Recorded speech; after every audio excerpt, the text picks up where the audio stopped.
எப்படி நம்மளுடைய ரெஸ்பான்சிபிலிட்டி கூடுது, நம்ம மேலே மதிப்பு கூடுது, நம்மளுடைய இன்கம் கூடுது, நம்மளுடைய லேர்னிங் கூடுது, நம்மளுடைய சேலஞ்சஸை வந்து நம்ம ஓவர் கம் பண்ணி நிறைய எக்ஸ்பீரியன்ஸ் எடுக்கிறோம் அப்படிங்கிறது தான் உண்மை.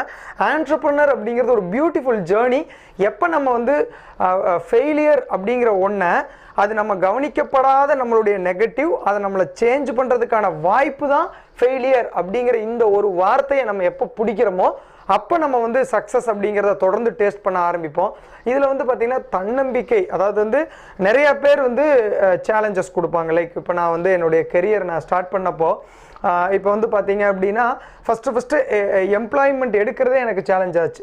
எனக்கு வேலைக்கு ஆள் வந்துங்கிற கிடைக்கிறதுல வந்து எக்ஸ்பீரியன்ஸ் ஆள் தான் நம்ம போய் தேடுவோம். நான் எக்ஸ்பீரியன்ஸ் ஆள் எடுத்து அதே போல் கஸ்டமர் என்ன அவங்களுடைய தேவை அப்படிங்கிறது எடுக்கிறதுலையும் நான் சேலஞ்சு ஃபேஸ் பண்ணேன். எனக்கு வந்து பார்த்தீங்க அப்படின்னா ஃபஸ்ட்டு 7 இயர்ஸ் வந்து என்னுடைய ஓன் எக்ஸ்பீரியன்ஸ்